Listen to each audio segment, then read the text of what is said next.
बारामती विधानसभा निवडणुकीबाबत विचारलेल्या प्रश्नावर बोलताना इथली निवडणूक अजित पवार लढणार की त्यांचे पुत्र पार्थ पवार लढणार याबाबतचा निर्णय पक्षांतर्गत बैठकीत घेतला जाईल असं सांगितलं गेलंय.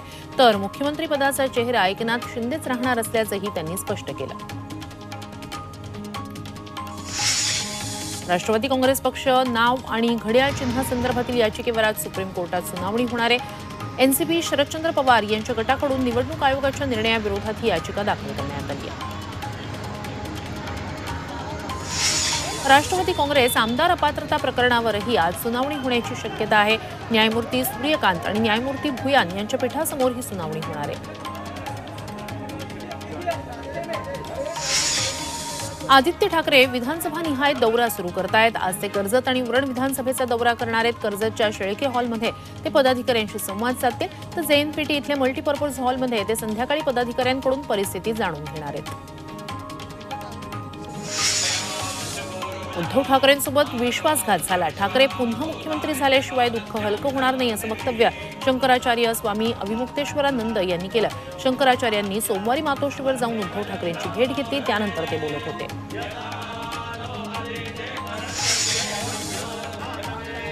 आगामी विधानसभा निवडणुकांच्या दृष्टीनं शरद पवार ऍक्शन मोडमध्ये आले आहेत. शरद पवार राज्याचा 6 दिवसांचा दौरा करणार आहेत. उद्या त्यांचा पुण्यात बालगंधर्व सभागृहात कार्यक्रम असणार आहे. चंद्रपूर जिल्ह्यातील सर्व 6 विधानसभा जागा काँग्रेस लढवणार अशा आशयाचा अहवाल चंद्रपूर जिल्हा काँग्रेस अध्यक्ष आणि आमदार सुभाष धोटे यांनी हायकमांडला पाठवलाय. एकही जागा कुणाला देणार नसल्याचा इशाराही त्यांनी दिलाय. हिंगोली जिल्ह्यातील काँग्रेसमधील गटबाजी समोर आली आहे. विधान परिषदेवर निवड झाल्यानंतर आमदार प्रज्ञा सातव हिंगोलीत दाखल झाल्या, मात्र त्यांच्या स्वागतासाठी काँग्रेसचे अनेक नेते गैरहजर होते. तसंच बॅनरवरून माजी जिल्हाध्यक्ष, माजी आमदार यांचे फोटोही गायब होते.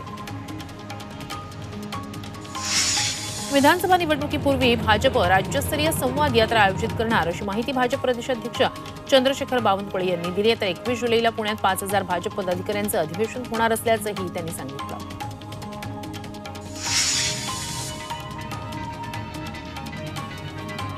वाशिम यवतमाळ लोकसभा मतदारसंघाच्या परिसरात भावना गवळींची भव्य विजयी मिरवणूक काढण्यात आली.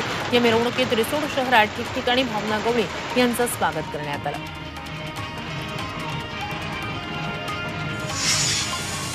महाराष्ट्र जनसुरक्षा कायदा हा विरोधकांवर दबाव आणण्यासाठी केला जातोय असा आरोप विरोधी पक्षनेते विजय वडेट्टीवार यांनी केलाय. सरकार अध्यादेश आणण्याच्या तयारीत आहे. रस्त्यावर उतरण्याचा इशाराही वडेट्टीवार यांनी दिलाय. राज्यात दंगली भडकवण्याचा भुजबळांचा डाव दिसतोय असा गंभीर आरोप मराठा आंदोलक मनोज जरांगे यांनी केलाय. भुजबळांनी शरद पवारांची भेट घेतली, त्यानंतर जरांगेंनी भुजबळांवर निशाणा साधला. टिकणारं आरक्षण घ्या असं आपण म्हणालो, त्याचा जरांगेंना राग आला असावा असं गिरीश महाजन म्हणाले. तर आरक्षणाबाबत 50 वर्षात एक शब्द न काढणाऱ्या शरद पवारांचा बोलबाला, मात्र मराठा समाजाला आरक्षण देणारं आमचं सरकार वाईट असं का, असा सवालही गिरीश महाजनांनी केला.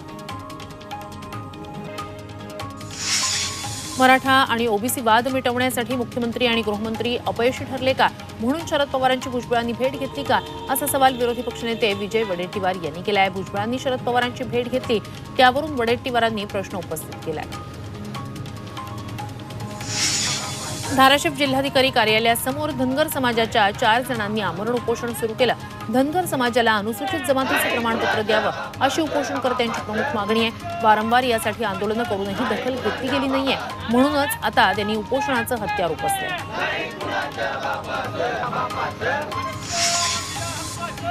अकोला जिल्ह्यातील महसूल कर्मचाऱ्यांनी शासन स्तरावर प्रलंबित मागण्यांसाठी कामबंद आंदोलन केलं. याबाबत जिल्हाधिकाऱ्यांना निवेदन देऊनही मागण्या पूर्ण झाल्या नाहीत, त्यामुळे कर्मचारी बेमुदत संपावर गेले. मात्र या आंदोलनाचा नागरिकांना नाहक त्रास सहन करावा लागतोय.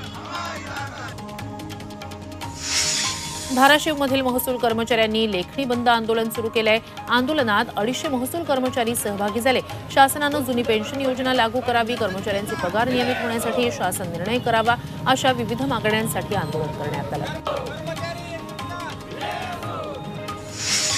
दुधाला 40 रुपये भाव द्यावा या मागणीसाठी दूध उत्पादक शेतकरी आक्रमक झाले.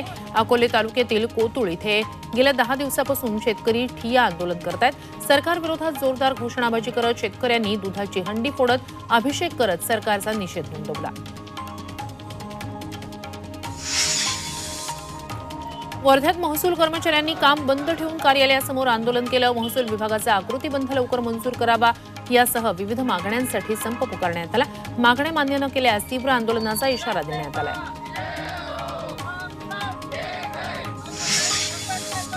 रायगडमध्ये पशुसंवर्धन अधिकारी कर्मचाऱ्यांनी साखळी उपोषण सुरू केलं। आश्वासित पदोन्नती मिळावी या मागणीसाठी हे आंदोलन सुरू होतं।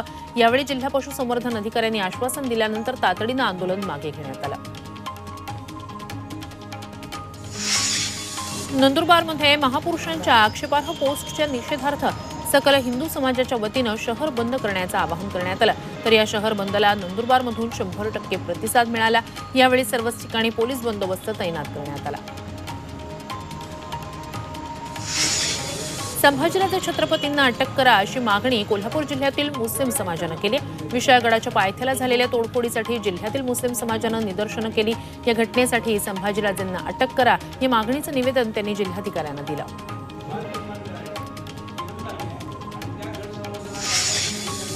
मुंबईतील जिजामाता उद्यान म्हणजेच राणीची बाग बुधवारी 17 जुलैला खुली राहणार आहे। आषाढी एकादशी आणि मोहरम 17 जुलैला एकाच दिवशी येत आहेत। या दिवशी सार्वजनिक सुट्टी असल्यानं पर्यटकांना राणीबागेची सफर करता यावी म्हणूनच हा निर्णय घेण्यात आलाय।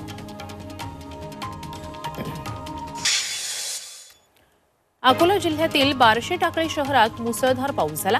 नागरिकांच्या घरात पाणी शिरून साहित्याचं नुकसान झालं। जवळपास अर्धा तास बरसलेल्या या पावसानं शहरातील रस्ते पाण्याखाली गेले तर पेरणी केलेल्या शेतांमध्येही पाणी साचल्यानं पिकांचं नुकसान झालं। हिंगोली जिल्ह्यात अनेक ठिकाणी जोरदार पाऊस झाला। यात वसमत तालुक्यातील कुरुंदा ते कळमनुरी मार्गावरील ओढ्याला पूर आला। तसंच रस्त्यावरून मोठ्या प्रमाणात पाणी वाहू लागलं। यामुळे तब्बल 2 तास रस्ता बंद झाला। तो पुराचं पाणी वाढल्यानं प्रवाशांची चिंता वाढली।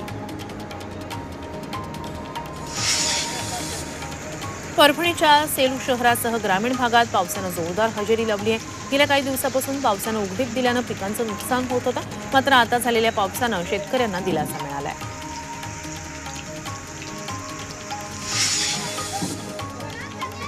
बीडमध्ये जोरदार पावसानं हजेरी लावली आहे। पाटण सांगवी परिसरात पावसामुळे ओढे नाले वाहू लागलेत। मानवी साखळी करत गावकऱ्यांनी विद्यार्थ्यांना घेऊन नदी पार केली। पुण्यातील उजनी धरणात दौंड बंधाऱ्यातून येणारा विसर्ग पावसामुळे वाढलाय। दौंड बंधाऱ्यातून उजनी धरणात 12,524 क्युसेक इतका विसर्ग होतोय। उजनी धरणाची पाणी पातळी 45.70 टीएमसी इतकी झाली आहे। नांदेडच्या दुधडमधील आदिवासी शासकीय आश्रमशाळेत दूषित पाण्यामुळे 6 विद्यार्थिनींची प्रकृती बिघडली। ग्रामीण रुग्णालयात या विद्यार्थिनींना दाखल करण्यात आले।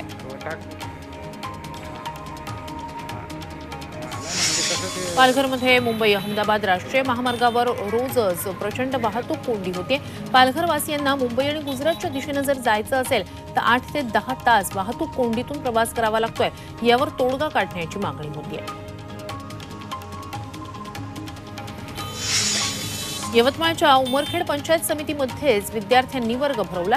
तालुक्यातील 60 शाळांमध्ये एकही शिक्षक नसल्यानं विद्यार्थ्यांना शिक्षणापासून वंचित राहावं लागतंय। अनेकदा मागणी करूनही शिक्षक मिळत नसल्यानं विद्यार्थी आणि पालक संतप्त झाले आणि त्यांनी हे आंदोलन केलं।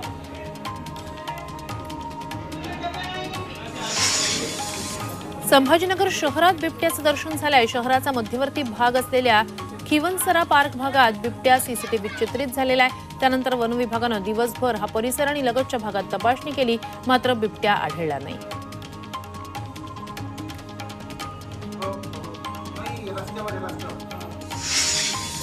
मुंबई पुणे एक्सप्रेस वेवर पनवेलपासून 5.5 किलोमीटर दूर भीषण अपघात झालाय।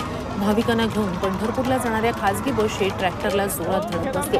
यावेळी बस 20 फूट खोल खाली कोसळल्यानं 3 भाविकांसह 5 जणांचा जागीच मृत्यू झालाय तर 7 जण गंभीर जखमी झाले। भोरमध्ये एसटी बस स्थानकात चाकाखाली चिरून एका तरुणाचा दुर्दैवी मृत्यू झालाय। रुपेश गायकवाड असं या तरुणाचं नाव आहे।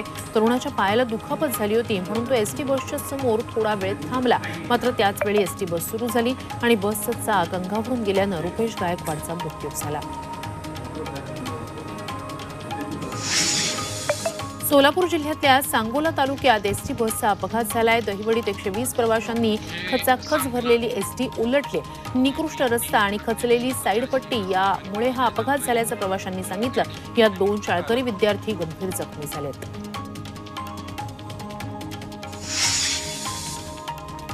रायगड पोलीस दलातील राहुल कडू या कर्मचाऱ्यानं आत्महत्या केली आहे। घोटवडे गावी त्यानं राहत्या घरी गळफास लावून आपली जीवनयात्रा संपवली। मागच्या काही दिवसांपासून तो वैद्यकीय रजेवर होता। तसंच अलिबाग इथल्या पोलीस मुख्यालयात तो कार्यरत होता। आत्महत्येचं कारण मात्र अद्याप समोर आलं नाहीये। चंद्रपूरच्या बल्लारपूरमधील पोलीस कर्मचाऱ्यांना आत्महत्या केली। अजय मोहुर्ले असं त्यांचं नाव आहे। त्यांच्या घरातून दुर्गंधी येत असल्यानं शेजाऱ्यांनी पोलिसांना माहिती दिली। गेल्या 3 वर्षापासून अजयची पत्नी दोन्ही मुलांसह त्यांच्या आईच्या घरी गेली होती। या तणावातूनच त्यांनी गळफास लावून घेतल्याचा अंदाज आहे। गोंदिया जिल्ह्याच्या मुर्री परिसरात पेट्रोल पंपावर चोरी करणाऱ्या 2 आरोपींना पोलिसांनी बेड्या ठोकल्या। आरोपींनी पेट्रोल पंपावरील कर्मचाऱ्याला मारहाण करून पैसे चोरले होते। दरम्यान चोरट्याकडून मोटरसायकल जप्त करण्यात आली आहे। वर्ध्याच्या हिंगणघाट शहरात घरफोडी झाली आहे। प्रदीप भुसारी यांच्या घरचे सगळे बाहेरगावी गेले होते। हीच संधी साधून चोरट्यांनी मध्यरात्री घराचं कुलूप तोडलं। चोरांनी घरातील 27,000 रुपये रोख रक्कम आणि 2.5 तोळ्याचे दागिने चोरून नेलेत। पोलीस आरोपींचा शोध घेत आहेत। 50 कोटींच्या शेततळ्याचं काम देण्याची बतावणी करत जळगावातील कंत्राटदाराची 45 लाखांची फसवणूक झाली आहे। याबाबत माजी राज्य माहिती आयुक्त यांच्यासह अभियंत्यांविरोधात गुन्हा दाखल करण्याचे आदेश जळगाव जिल्हा न्यायालयानं दिलेत।